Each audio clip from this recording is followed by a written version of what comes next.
Learn to let go. Yan ang magandang life lesson na ibinahagi ng singer-actor at charity blogger na si Migs Malino sa kanyang recent post.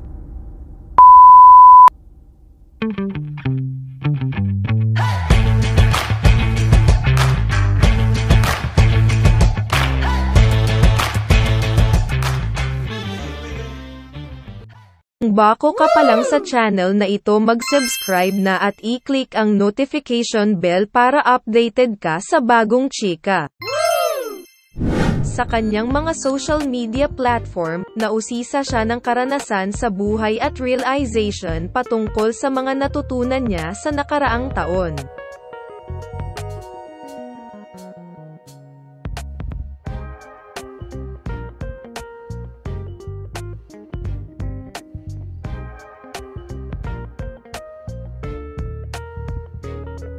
Meron ka bang lessons from 2023 na sa palagay mo madadala mo o mabibitbit mo ngayong 2024? Tanong ni fans sa kanya.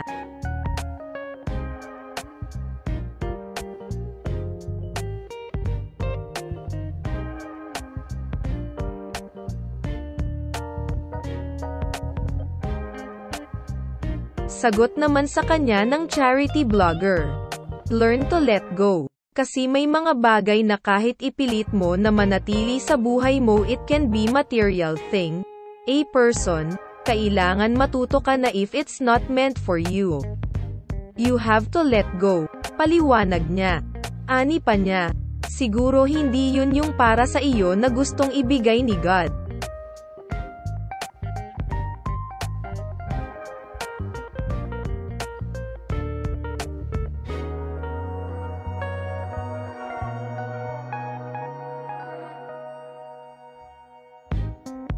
So learn to let go.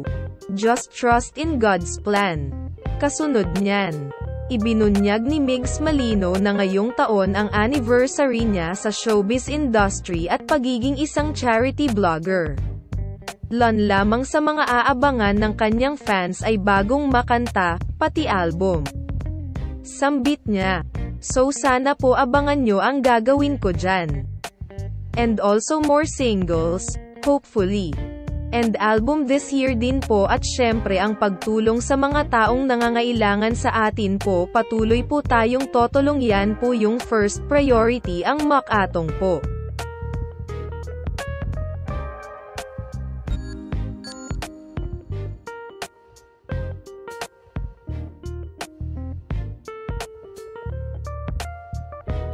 Kung maaalala, noong nakaraang taon lamang nang maging isang tunay na nakapring move on si Migs Malino matapos ang pagkawalay niya sa kanyang minamahal na si Mahal.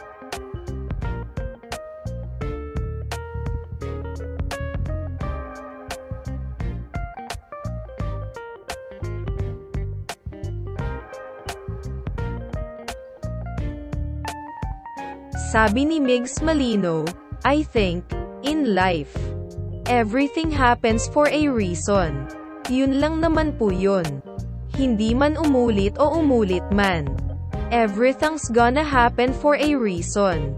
At inihalimbawa ni Migs Malino ang nangyari sa kanila ng kanyang asawang si Mahal na magbigyan ng ikalawang pagkakataon in terms of love.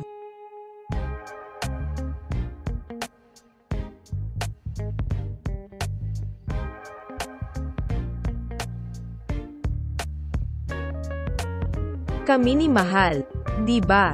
Ganon. Nanalo ang pagmamahal, ang pagmamahalan naming dalawa," sabi ni Migs Malino at natanong si Migs Malino kung bukas ba ang isip at puso niya na magmahal muli.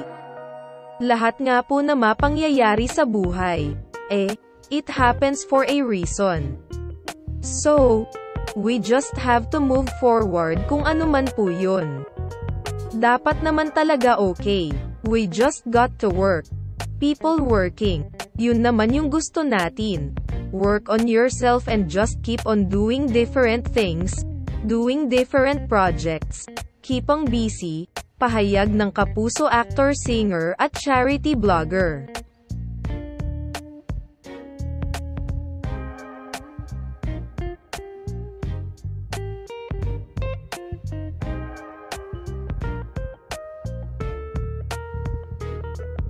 Aniya.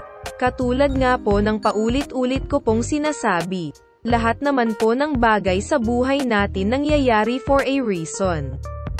Hindi man natin alam kung ano yung rason na yun. Ngayon, yun po.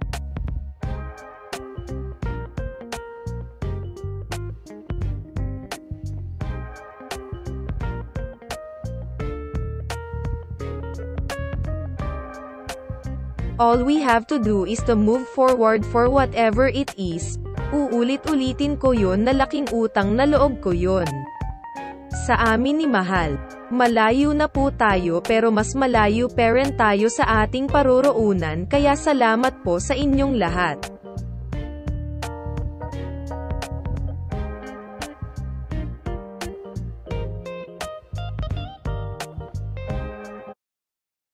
Kung bago ka pa lang sa channel na ito mag-subscribe na at i-click ang notification bell para updated ka sa bagong chika.